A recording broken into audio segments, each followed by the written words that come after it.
Okay, सबसे पहले जो सीबीएसई ने पोर्शंस डिलीट किए हैं आपके और जो रिवाइज किया सिलेबस को, इसको बहुत अच्छे से समझ लीजिए। देखिए, कुछ पोर्शंस हैं, जैसे आज जो हम स्टार्ट करें मैटर, वो पूरा का पूरा चैप्टर ही डिलीट कर दिया है। ठीक है, यानी कि एलिमेंट्स, कंपाउंड्स एंड मिक्सचर्स, सिर्फ इतना बताना है आपको, कोलॉइड सस्पेंशन इनके बारे में बताना है, और फिर उसके बाद आपका atoms, molecules and finally structure of atoms. ठीक है, लेकिन कुछ पोर्शंस को, यानी कि जैसे यहाँ पे हम चैप्टर को जब स्टडी करेंगे तो हम सब कुछ स्टडी करेंगे। ठीक है, और आप अपने एग्जामिनेशन पॉइंट ऑफ व्यू से, जैसे जो डिलीटेड पोर्शन है ना, जैसे डिलीटेड पोर्शन दिख रहा है, तो आप जैसे यहाँ पे रिवाइज साइंस शेड्यूल है, ठीक है, ये रिवाइज साइंस शेड्यूल दिख रहा है, और उसके बाद नीचे मैंने भेजा है डिलीटेड। ठीक है, तो डिलीटेड साइंस में जब आप जाएंगे क्लास 9, तो देखो यहाँ पे लिखा हुआ है ना, देखो दिख रहा है क्लियर, कि यूनिट 1 में मैटर के नारो सराउंडिंग्स का definition of matter, this freezing point, melting point, ये सब कुछ डिलीट हो गया, यानी ये आपसे एग्जाम में नहीं पूछा जाएगा। क्लियर, तो कोई डाइवर्सिटी इन लिविंग ऑर्गेनिज्म का बायो में पूरा चैप्टर ही डिलीट कर दिया, देख रहे हैं इस चीज को।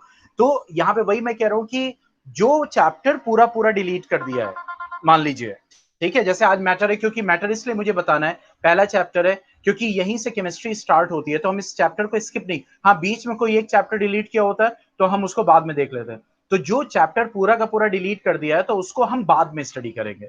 जो चैप्टर आपका इंक्लूडेड है उसको हम पहले कवर कर लेंगे, ताकि वो जो कवर्ड जो आने वाला है वो पहले कवर हो जाए। ठीक है, उसके बाद जो डिलीटेड है एग्जाम में तो नहीं पूछा जाएगा, लेकिन आपको उसकी नॉलेज होनी चाहिए। ठीक है, तो इस वजह से मैं उसको बाद में कवर कराऊंगा। क्लियर, अच्छा कोई चैप्टर है जिसमें से कुछ टॉपिक्स ही सिर्फ निकले, तो वो चैप्टर मैं कवर कराऊंगा वो डिलीटेड टॉपिक्स के साथ। अब आपके पास डिलीटेड पोर्शन भी है और रिवाइज पोर्शन भी है, तो आप अपने एग्जामिनेशन पॉइंट ऑफ व्यू से डिलीटेड पोर्शन को मत पढ़िएगा, रिवाइज कीजिएगा, नॉलेज हमें चाहिए। ठीक है, और जो रिवीजन आपको करना होगा वो किसका करना होगा, सिर्फ और सिर्फ that is the revise portion. Point समझ में आ गया, यस और नो, क्लास 9?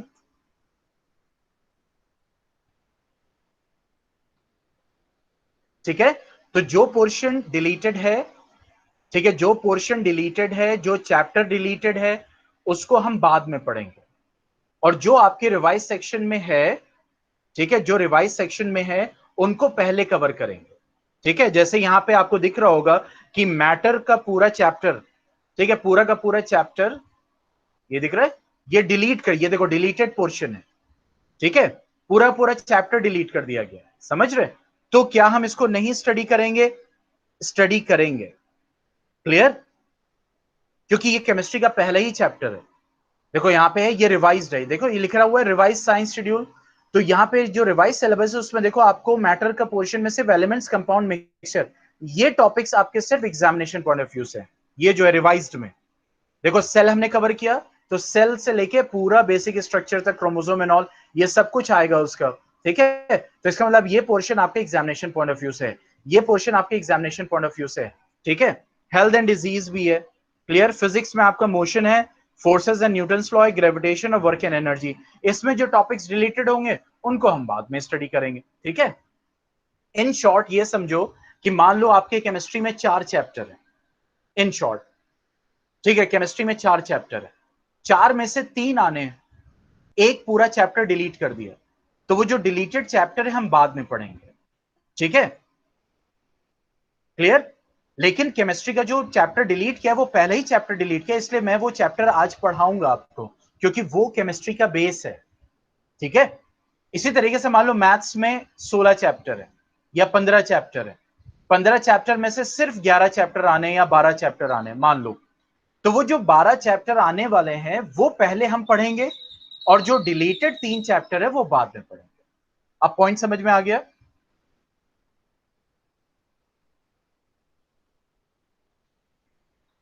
यस और नो?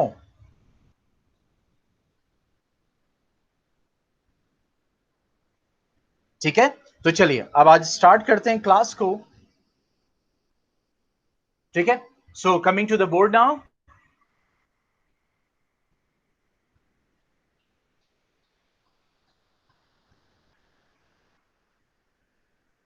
ओके, तो आज हम स्टार्ट करेंगे, that is the chapter which is matter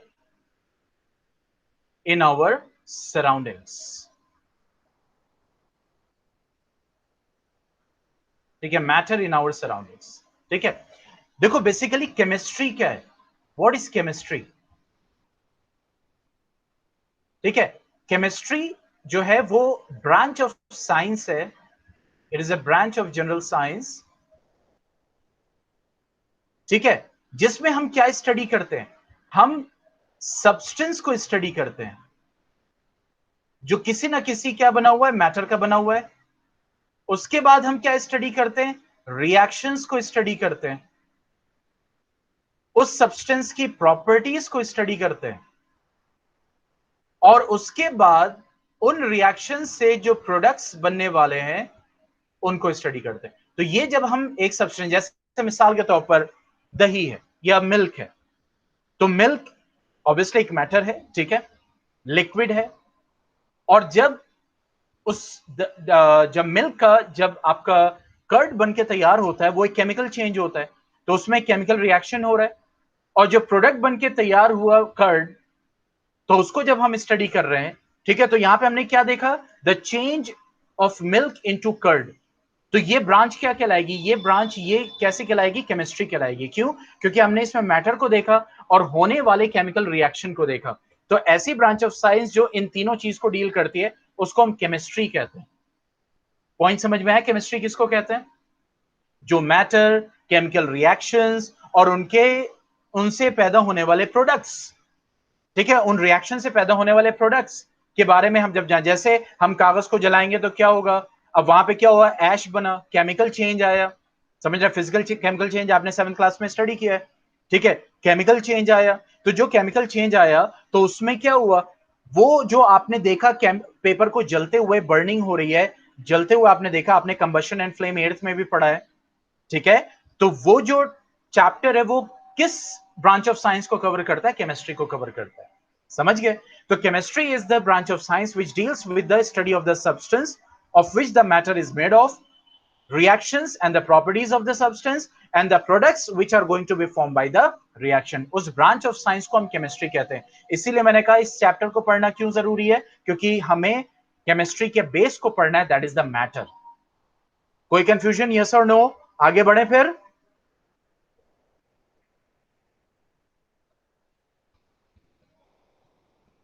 okay, तो अब हम आगे बढ़ते हैं। So let's start with the matter. Matter किसको बोलेंगे, व्हाट इज मैटर? ठीक है, सो एनीथिंग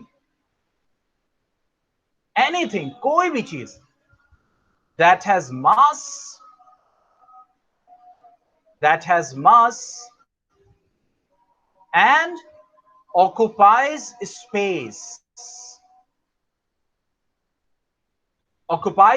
यानी कि दो कंडीशंस। ठीक है, यानी कि कोई भी चीज जिसके पास क्या हो, मास हो, वजन हो, जरूरी नहीं कि भारी हो, वजन चाहे जितना भी हो, पॉइंट्स में हो, डेसिमल्स में हो, वजन होना चाहिए, और वो क्या करे, स्पेस को ऑक्युपाई करे, कुछ जगह घेरे, तो ऐसी चीजों को हम क्या बोलते हैं, मैटर कहते हैं। ठीक है, and that could be living and that could be non living. इसमें कोई चक्कर नहीं है, वो लिविंग भी हो सकता है, वो नॉन लिविंग भी हो सकता है। Anything in the whole universe, anything that has mass and occupies a space, ठीक है, that is called what, the matter. For example, आपके सामने जो कुछ है इस वक्त, आपका मोबाइल, आपके आसपास जो कुछ है, फैन, इवन यू, ठीक है, आप जो है वो क्या है, एक मैटर है। ठीक है, रॉक, ठीक है, sun, stars, river, particles, atoms, everything is what, a matter. समझ रहे इस चीज को, ये सब का सब क्या है, मैटर है। क्यों? क्योंकि ये क्या करता है, मास ऑक्युपाई, मास होता है इसके पास, वजन होता है, और स्पेस ऑक्युपाई करता है। तो अगर हम एग्जांपल को देखें, so we have table, sorry, we have table, ठीक है, chair, mobile, wire, rock, animals, plants, etcetera. ठीक है, वो सब क्या मैटर। लेकिन क्या मैटर नहीं है, समझ रहे हैं, क्या मैटर नहीं है, तो जो इन दोनों कंडीशन में से कोई एक कंडीशन को भी नहीं फॉलो करेगा, समझ रहे हैं, यानी दोनों कंडीशन का होना जरूरी है। किसी एक कंडीशन को फॉलो करेगा नहीं करेगा तो मैटर नहीं है। फॉर एग्जाम्पल अगर हम बात करें फियर, डर, तो ना उसके पास मास है ना स्पेस है, तो मैटर नहीं है।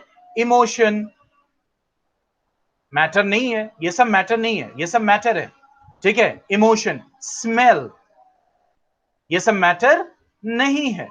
समझ रहे इस चीज को?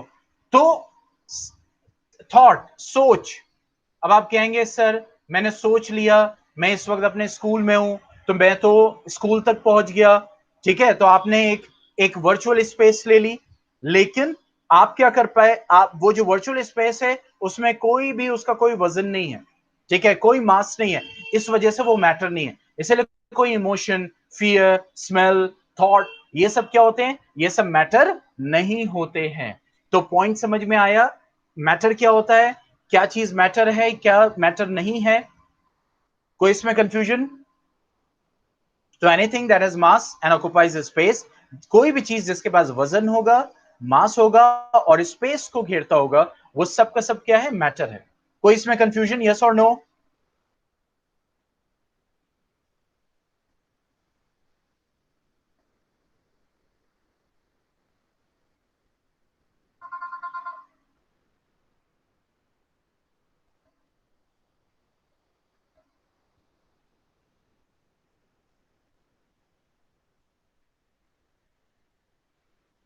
ओके, अब आगे बढ़ते हैं।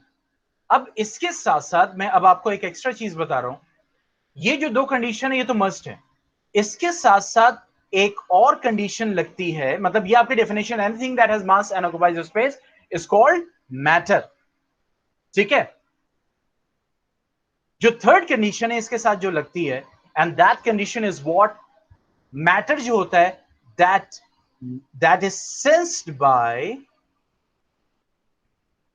Any of our sense organs, यानी कि किसी ना किसी एक, वो दो या तीन या चार सेंस ऑर्गन से भी हो सकता है, किसी ना किसी एक, यानी सेंस ऑर्गन्स कौन से होते हैं हमारे पास, eye, ear, nose, tongue and skin, यानी इन पांचों सेंस ऑर्गन्स में से किसी एक सेंस ऑर्गन से वो सेंस होना चाहिए। क्यों? क्योंकि मैटर जो होता है वो फिजिकली एग्जिस्ट करता है, तो अगर फिजिकली एग्जिस्ट करता है तो या तो आप उसको देख सकते हो, अगर देख नहीं सकते तो एटलीस्ट सुन सकते हो। अगर सुन नहीं, जैसे मिसाल के तौर पर कि कहीं से साउंड आ रहा है, तो आपने 8th क्लास में स्टडी किया है कि साउंड वाइब्रेशन से प्रोड्यूस होता है, और वाइब्रेशन किससे होता है, किसी ना किसी चीज से। कोई भी चीज आप हिट करोगे तो साउंड प्रोड्यूस करेगा, तो हिट जो हो रहा है वो मैटर है ना। तो इसका मतलब अगर आप कहीं से आवाज सुन रहे हो, इसका मतलब क्या हो रहा है, वहां पे कोई ना कोई मैटर एग्जिस्ट कर रहा है। या फिर स्मेल कर सकते हो, फॉर एग्जाम्पल फूड, ठीक है, चावल है, चावल मैटर है क्योंकि चावल के पास स्पेस है, चावल के पास वजन है, और जब वो पकते हैं तो आप उसको स्मेल भी कर सकते हैं, चावल को आप देख भी सकते हैं, चावल को आप टच करके महसूस भी कर सकते हैं, और उसको आप टेस्ट भी कर सकते हैं। समझ रहे हैं? तो मैटर क्या है, anything that has mass and occupies space, ठीक है, that is the basic definition, and that must be sensed by at least any of our sense organs, any of our sense organs, उसको हम क्या बोलते हैं, उसको हम बोलेंगे दैट इज कॉल्ड मैटर। कोई कंफ्यूजन जो यहां तक मैंने बताया, जल्दी से चैट बॉक्स में लिखो यस और नो। सबका मेरे पास जवाब नहीं आ रहा है, मुझे कैसे पता चलेगा आप कनेक्टेड है या नहीं है? जल्दी बताओ जितना मैंने बताया। कोई कंफ्यूजन किसी को? ठीक है, चलिए अब आगे बढ़ते हैं, अब टॉपिक को आगे लेके चलते हैं, ठीक है। अब क्या ये मैटर जनरली जो हम मतलब देख रहे हैं, anything that is mass and occupies space, जो डेफिनेशन को देखा है, ठीक है, तो जनरली इस मैटर के बारे में क्या आज ही लोगों ने देखा? नहीं, एंशियंट फिलोसोफर्स भी, एंशियंट यानी कि पुराने जमाने के फिलोसोफर्स, एंशियंट टाइम्स के फिलोसोफर्स भी मैटर को स्टडी कर चुके हैं, और वो मैटर को क्या बोलते हैं, उन्होंने बोला पदार्थ। क्या बोला? पदार्थ। उनका ये बिलीफ था, ये जो मैटर होता है वो पांच चीजों का बना होता है, ठीक है, पांच चीजों का बना होता है। वन इज द स्काई, यानी जो मैटर होता है वो 5 तत्व, जिनको आप बोलते हैं पंच तत्व। क्या बोलते हैं? पंच तत्व। ठीक है, स्काई दैट इज आकाश। ठीक है, वाटर दैट इज जल। फायर, ठीक है, दैट इज अग्नि। ठीक है, सो उसके बाद एयर, दैट मीन्स वायु। ठीक है, तो वायु, अग्नि, और अर्थ दैट इज पृथ्वी। ठीक है, तो एंशियंट फिलोसोफर्स का यह बिलीव था कि जो मैटर होता है वो पंच तत्व का बना होता है। It is made up of, मतलब ये इनका मिक्सचर होता है, दैट इज आकाश, जल, अग्नि, वायु एंड पृथ्वी। अगर हम मॉडर्न साइंटिस्ट की बात करें, मॉडर्न फिलोसोफर्स की बात करें, मॉडर्न फिलोसोफर्स की, तो उन्होंने मैटर को दो प्रॉपर्टीज के बेसिस पे स्टडी किया। One is the physical properties and one is the chemical properties.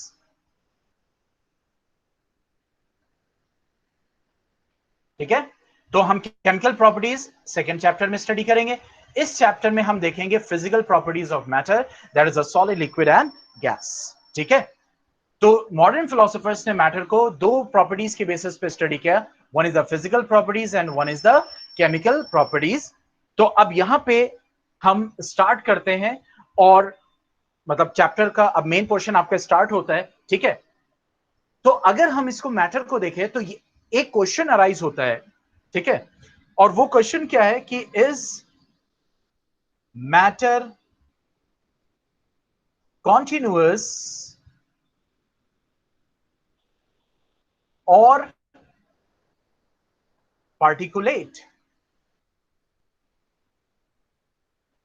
ठीक है, मतलब कॉन्टिन्यूअस और पार्टिकुलेट, ये क्वेश्चन अराइज होता है। यानी जो भी मैटर है, जैसे आप अपने सामने देख रहे होंगे मोबाइल है, तो ये मोबाइल के अंदर यानी किन चीजों के, जिन चीजों का ये बना हुआ है, वो किस टाइप की चीज है। कॉन्टिन्यूअस का मतलब क्या वो एक चीज है बस। ठीक है, समझ रहे हैं? जैसे एक चीज का मैं आपको बताऊं, लेट मी ओपन दिस। ठीक है, जैसे मान लो ये, ठीक है, दिस क्लियर। अब यहां पे ये आपके पास पेपर वेट है, ये मैटर है। क्यों? इसके पास वेट है, वजन है। ठीक है, और इसके पास क्या है? इसके पास ये स्पेस को ऑक्युपाई कर रहा है। ठीक है, तो अब ये क्वेश्चन अराइज होता है, ये जो मैटर है ये जिन चीजों का बना हुआ है, तो क्या छोटे छोटे पार्टिकल्स का बना हुआ है, या फिर ये जो है, अगर हम बात करें कि कॉन्टिन्यूअस है, मतलब ये सिर्फ एक चीज है। पार्टिकुलर मतलब कॉन्टिन्यूअस का मतलब समझ रहे हैं ना? मतलब ये जो आपको दिख रहा है ये एक बड़ी सी चीज है बस। ठीक है, तो इसको समझने के लिए कि वो पार्टिकुलेट है या फिर मैटर जो है कॉन्टिन्यूअस है, उसके लिए क्या करना पड़ेगा?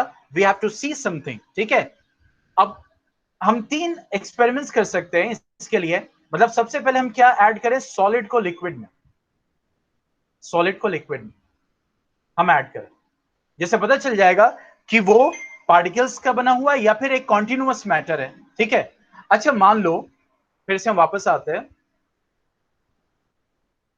ठीक है, मान लो ये कॉन्टिन्यूअस होता। ठीक है, मान लो कॉन्टिन्यूअस होता। ठीक है, इसको मान ले, सपोज कर ले। अगर कॉन्टिन्यूअस होगा तो अगर मैं ये चीज इसके ऊपर रख रहा हूं, तो अगर ये कॉन्टिन्यूअस है, ये एक चीज है, तो ऑब्वियसली ये चीज इसमें नहीं जाएगी ना। लेकिन अगर पार्टिकल्स होगा तो बीच में स्पेस होगा, तो अगर पार्टिकल्स होगा तो ये बीच में जा सकता है। ठीक है, जैसे मिसाल के तौर पर मैं यहां पे एक डेमो दे रहा हूं आपको। जैसे यहां पे आपके सामने एक रखा हुआ है, कोनिकल फ्लास्क रखा हुआ है, इसमें मैंने थोड़ा पानी ऐड किया।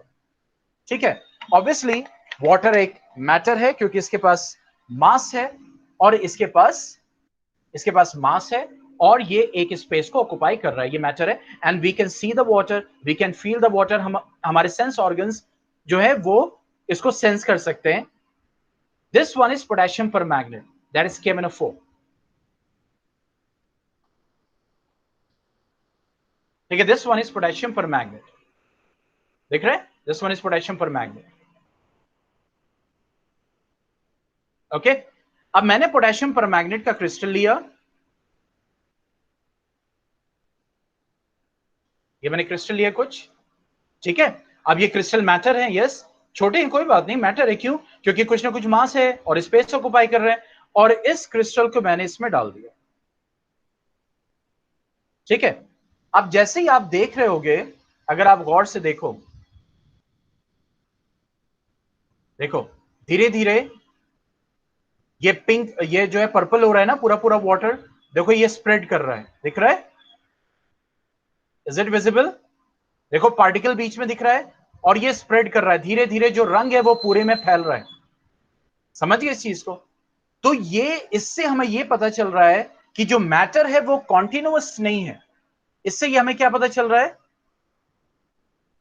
इससे ये पता चल रहा है कि मैटर, देखिए अभी भी विजिबल है, अब और क्लियर होगा, आपको विजिबल होगा, मैं प्रिंटेड पोर्शन पीछे कर दे रहा हूं, ठीक है। ये देखिए यहां पे, ठीक है, तो ये जो विजिबल हो रहा है, क्लियर, तो ये देखो धीरे धीरे धीरे धीरे धीरे धीरे क्या हो रहा है कि ये फैल रहा है, क्लियर।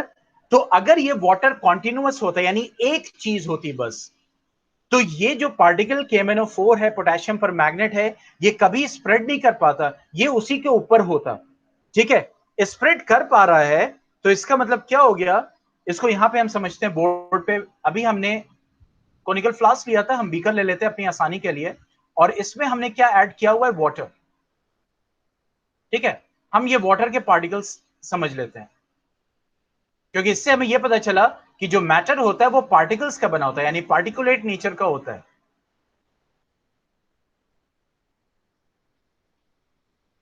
ठीक है। और हमने इसमें ऐड कर दिया पोटेशियम परमैग्नेट के क्रिस्टल। पहले क्रिस्टल एक जगह थे, इसको बहुत अच्छे से समझना, ठीक है। क्रिस्टल ये आपके पोटेशियम परमैग्नेट, पोटेशियम, ठीक है, परमैग्नेट, ओके। इसका फॉर्मूला होता है KMnO4, ठीक है, ये इसके क्रिस्टल है, और ये हमारा क्या है, दैट इज द वाटर, ये वाटर के पार्टिकल्स हैं, ठीक है। तो अगर मान लो ये कॉन्टिन्यूअस होता, ये एक चीज होती, तो कभी भी ये मैटर इसमें फैलता नहीं, क्योंकि वो एक चीज है, ठीक है। अब हुआ क्या, again coming to the next situation, ठीक है। तो यहां पे वाटर के पार्टिकल्स हैं और इनके बीच में स्पेस है, जिसकी वजह से वो जो एक तरफ या एक साइड में पोटेशियम परमैग्नेट था, उसके पार्टिकल्स उन स्पेस में धीरे धीरे फैल गए। तो जैसे ही फैले, तो अब ये पूरा पोर्शन हमें क्या दिखाई दे रहा है, पर्पल दिखाई दे रहा है। समझ रहे इस चीज को? तो यहां से ये पता चला इस एक्सपेरिमेंट से कि जो मैटर होता है वो पार्टिकुलेट होता है, यानी पार्टिकल्स का बना होता है, छोटे छोटे पार्टिकल्स का बना होता है। इसमें कोई कंफ्यूजन बेटा?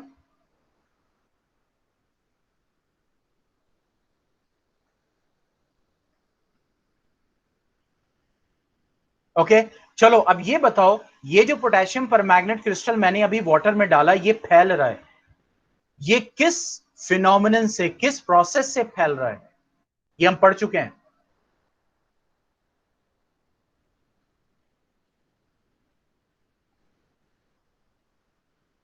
ये जो पोटेशियम परमैग्नेट अभी हमने डाला है पानी में और ये फैलना शुरू हो गया, इस प्रोसेस को क्या बोलेंगे? नहीं आदित्य? ऑस्मोसिस में सिर्फ सॉल्वेंट मूव करता है, पोटेशियम परमैग्नेट सॉलिड क्रिस्टल है, यहां पानी नहीं मूव कर रहा है, पानी का मूवमेंट नहीं हो रहा, कोई सेमी परमिएबल मेम्ब्रेन यहां पे नहीं है। Yes Shweta, diffusion, this process is called what, the diffusion. ये जो पोटेशियम परमैग्नेट अभी देखो पूरे में फैल गया है, ये लेट मी शो यू,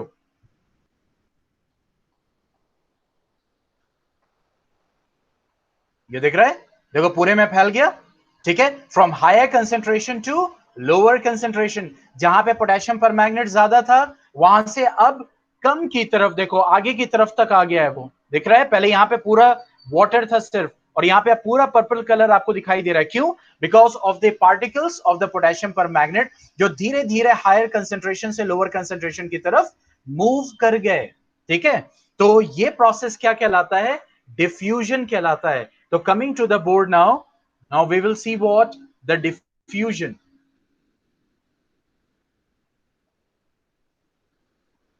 ठीक है, नाउ द मूवमेंट, डिफ्यूजन किसको कहते हैं? The movement of particles. वो पार्टिकल कुछ भी हो सकता है, एटम भी हो सकता है, मॉलिक्यूल भी हो सकता है, आयन भी हो सकता है। ये हम सब थर्ड चैप्टर में स्टडी करेंगे। एटम किसको बोलते हैं, मॉलिक्यूल किसको बोलते हैं, ठीक है। मॉलिक्यूल्स या ion from the region of higher concentration, from the region of higher concentration to the region of lower concentration, ठीक है, रीजन ऑफ लोअर कंसेंट्रेशन, ठीक है, उसको हम क्या बोलते हैं, दैट इज कॉल्ड डिफ्यूजन। तो यहां पे जो पोटेशियम परमैंगनेट के क्रिस्टल थे वो कोनिकल फ्लास्क में आपके एक साइड में थे, ठीक है। अब वो धीरे धीरे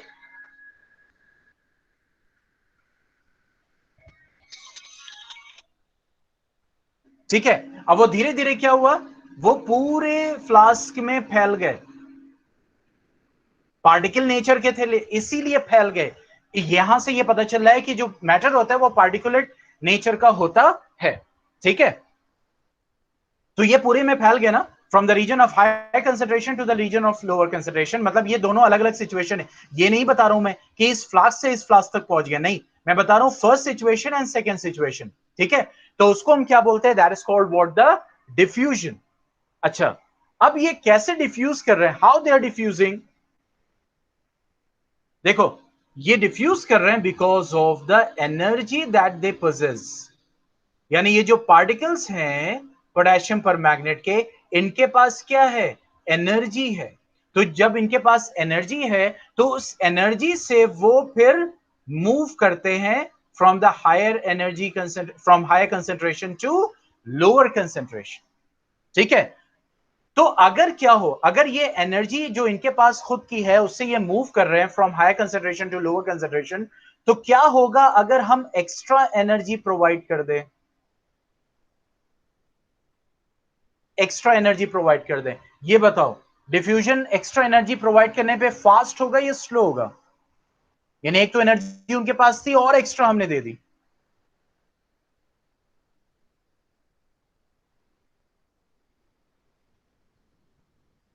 यस, सबका जवाब आना चाहिए, एवरीवन।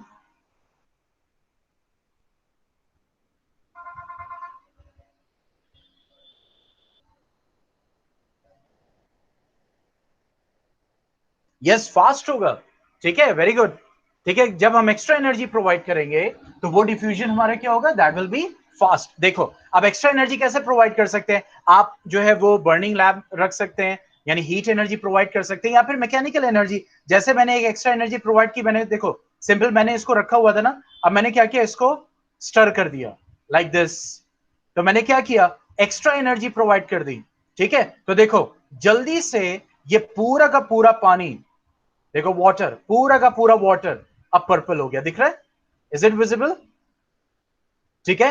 तो जैसे ही आप एक्स्ट्रा एनर्जी प्रोवाइड करोगे, अच्छा सॉरी सॉरी मैंने शेयर नहीं किया था, ठीक है, मैंने स्टर किया, सी दिस, ठीक है, मैंने पूरा स्टर किया, जैसे ही स्टर किया देखो पूरा का पूरा पानी मिनटों में आपका क्या हो गया, वो आपका पानी पूरा का पूरा पर्पल हो गया।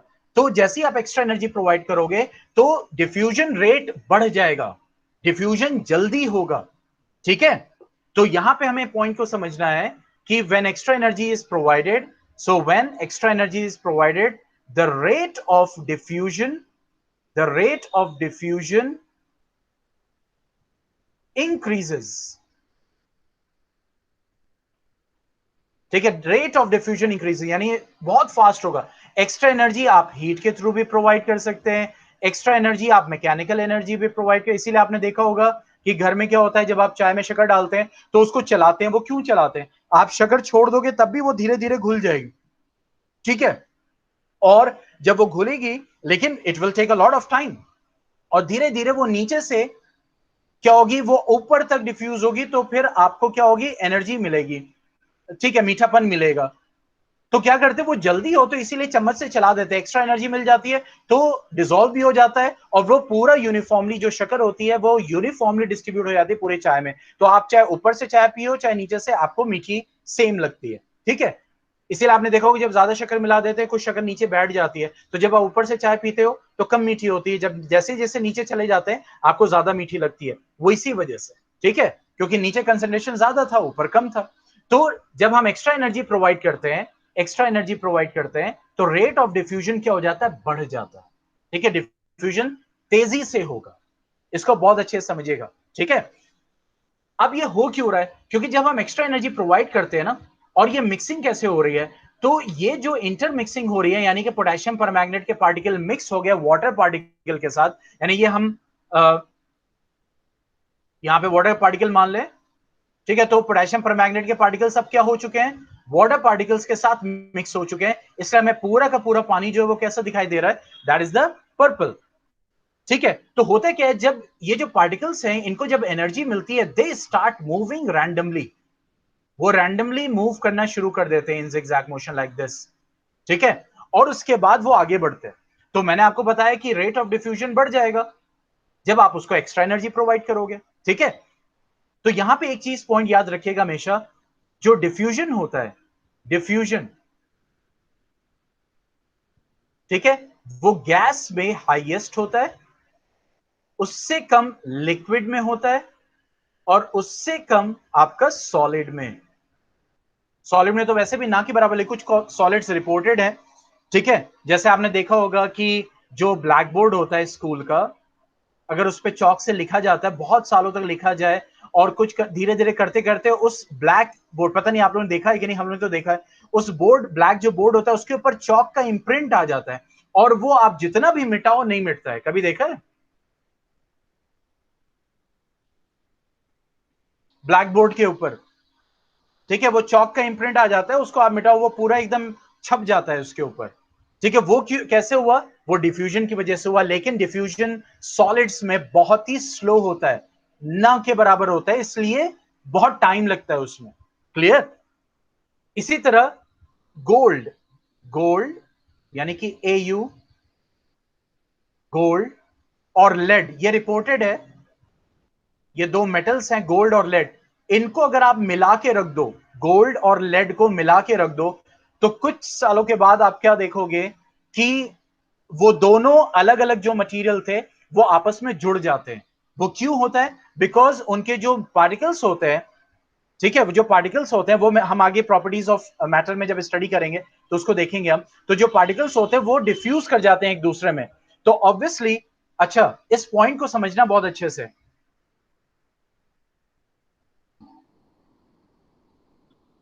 अब ये जो आपके सामने मैंने यहां पे रखा हुआ है, ये एक मिक्सचर है, इसमें पोटेशियम परमैंगनेट डिसॉल्व है इस वाटर में। ठीक है, तो ये जो वाटर है, सिर्फ वाटर को देखो, तो ये वाटर वाटर पार्टिकल्स की वजह से है ना।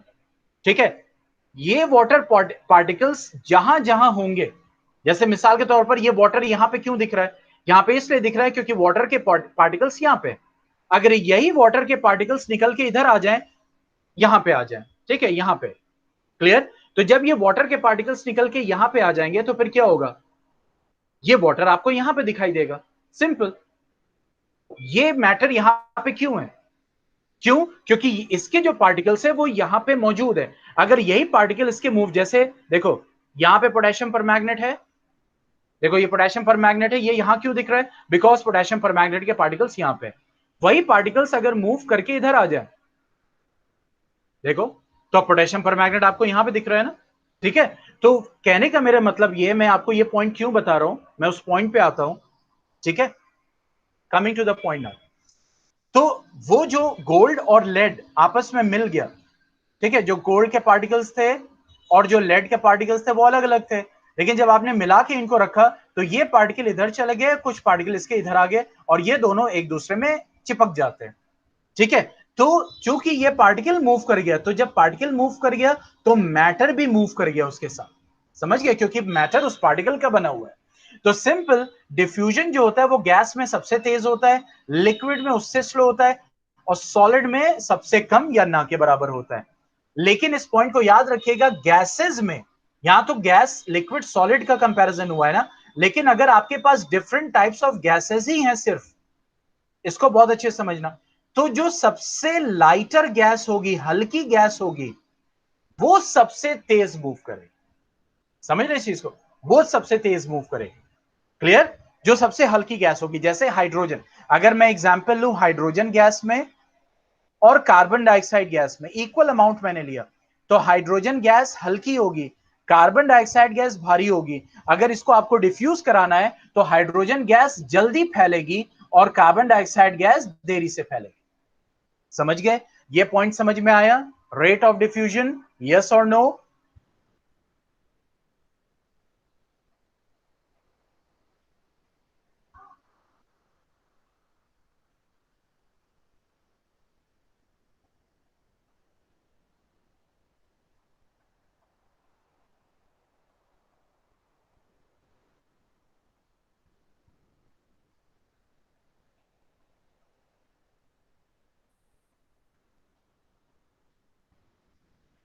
देखो यहां पे मैंने वही बताया था कि ये जो आपका जैसे ये पानी है ना, इसमें पोटेशियम परमैंगनेट क्रिस्टल डिसॉल्व है, तो मेरे कहने का मतलब था ये पार्टिकल्स, ये पानी यहां पे क्यों है?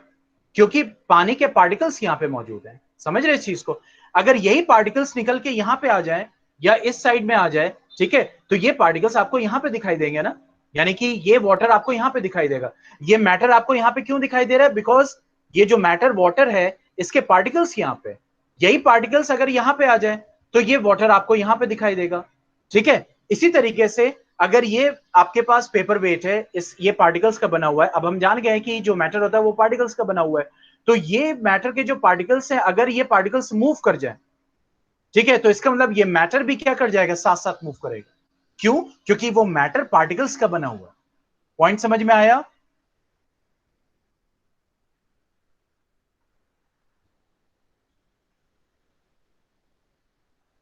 ठीक है, तो वही मैंने बोर्ड पे यहां पे एक्सप्लेन किया था आपको कि ये जो लेड और गोल्ड मेटल्स हैं, ये कैसे आपस में चिपक जाते हैं? Because of the diffusion in solids. ठीक है?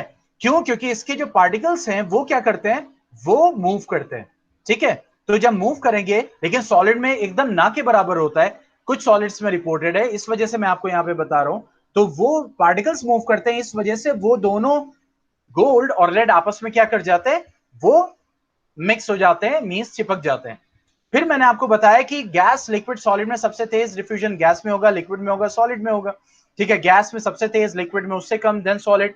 और गैस में अगर देखेंगे, सिर्फ गैसेस हो, तो उन गैसेस में जो सबसे लाइटर गैस होगी, ठीक है, वो सबसे फास्ट डिफ्यूज करेगी, और जो भारी गैस होगी वो स्लो डिफ्यूज करेगी। समझ गए? जैसे हमने परफ्यूम लगाया, तो परफ्यूम एक कोने में रूम में लगाते हैं, लेकिन जब परफ्यूम लगाते हैं तो मान लो इस कोने में परफ्यूम स्प्रेड किया गया, उसकी स्मेल दूसरे कॉर्नर तक आ जाती है। क्यों? Because of diffusion. समझ गए इस चीज को? इसी तरीके से जैसे आपने अगरबत्ती जलाई, इंसेंस स्टिक जिसको कहते हैं, तो उसकी स्मेल पूरे तक क्यों फैल गई? Because of the diffusion. समझ गए? तो यहां पे वही बात हो रही है कि जब हम बात करते हैं डिफ्यूजन की, तो रेट ऑफ डिफ्यूजन एनर्जी बढ़ाने से बढ़ जाता है। यानी अगर आप एक्स्ट्रा एनर्जी दोगे तो रेट ऑफ डिफ्यूजन क्या होगा? बढ़ जाएगा। जैसे इस चीज को मैं आपको समझाता हूं कुछ साइमुलेशन से।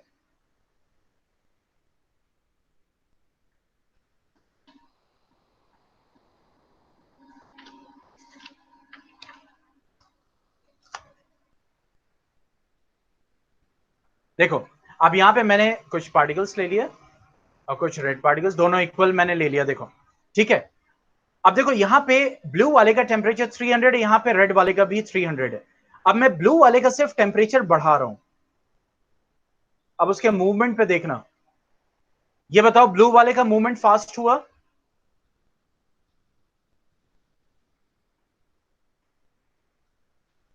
ब्लू वाले जो पार्टिकल्स हैं उनका मूवमेंट फास्ट हुआ रेड से, टेम्परेचर बढ़ाने पे। ठीक है?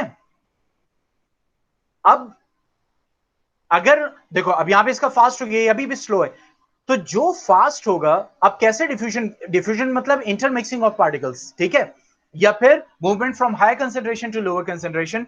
अब जैसे ही मैं देखो डिवाइडर हटाऊंगा, सी, तो ब्लू वाला क्योंकि इसके पास एनर्जी ज्यादा थी, तो देखो ये मिक्सिंग स्टार्ट हो गई, ठीक है, ये ज्यादा मिक्स, ये देखो मूवमेंट हो रहा है, ठीक है। और जब इसकी मूवमेंट स्टार्ट हो गई है तो ये कब तक मूव करते रहेंगे, जब तक कि ये यूनिफॉर्मली बराबरी से जो है वो आपस में डिस्ट्रीब्यूट ना हो जाए। समझ रहे इस चीज को? जब तक वो बराबरी से डिस्ट्रीब्यूट नहीं हो जाएंगे तब तक वो डिफ्यूज करते रहेंगे, उसके बाद उनका डिफ्यूजन रेट क्या हो जाएगा, स्लो हो जाएगा। तो देखो यहां पे क्या हो रहा है, पार्टिकल्स क्या हो रहा है, देखो फ्लो कर रहे हैं ना, वो एक दूसरे को हिट कर रहे हैं। जैसे मान लो ये ब्लू वाला क्या है, ब्लू वाला आपका वाटर पार्टिकल है और ये रेड वाला आपका पोटेशियम पर मैग्नेट है। तो देखो ये जब डिफ्यूज कर रहा है तो वाटर पार्टिकल भी मूव कर रहे हैं, देखो यहाँ पे हिट किया, देखो ये आपस में हिट कर रहे हैं, जहां पे टकरा रहे हैं कोलाइड कर रहे हैं। तो जैसे ही कोलाइड कर रहे हैं तो वो पार्टिकल और दूर चला जा रहा है, ठीक है। तो इसी तरीके से जब हम एक्स्ट्रा एनर्जी प्रोवाइड कर देते हैं तो एक्स्ट्रा एनर्जी से क्या होता है, पार्टिकल के मूवमेंट का रेट बढ़ जाता है, और जब मूवमेंट बढ़ जाता है तो वो एक दूसरे को बहुत तेजी से हिट करते हैं, तो वो जो डिफ्यूजन है वो तेजी से होता है, वो पूरे मैटर को ऑक्युपाई कर लेता है। ये पॉइंट समझ में आया बेटा, यस और नो? तो डिफ्यूजन कैसे हो रहा है, कैसे होता है, पार्टिकल्स देखो कैसे मूव कर रहे हैं, जब मूव कर रहे हैं तो वो एक दूसरे को हिट कर रहे हैं, और जब उनको एक्स्ट्रा एनर्जी प्रोवाइड की जाती है, आपने चम्मच चलाया या उसको हिला दिया या उसको हीट एनर्जी दी, तो कैसे पार्टिकल्स देरी तेजी से मूव करते हैं, हिट करते हैं, इसी वजह से वो और जल्दी मिक्स हो जाता है, ठीक है। चलिए आज यहीं तक, और फिर इसी के आगे कंटिन्यू करेंगे कि अब हमें समझ में आ गया कि जो मैटर होता है वो पार्टिकल्स का बना होता है। एक दो एग्जांपल और लेंगे, उसके बाद हम properties of particles of matter को हम स्टडी करेंगे, वो हम कल स्टडी करेंगे। Okay, so let's see who is present and who is absent.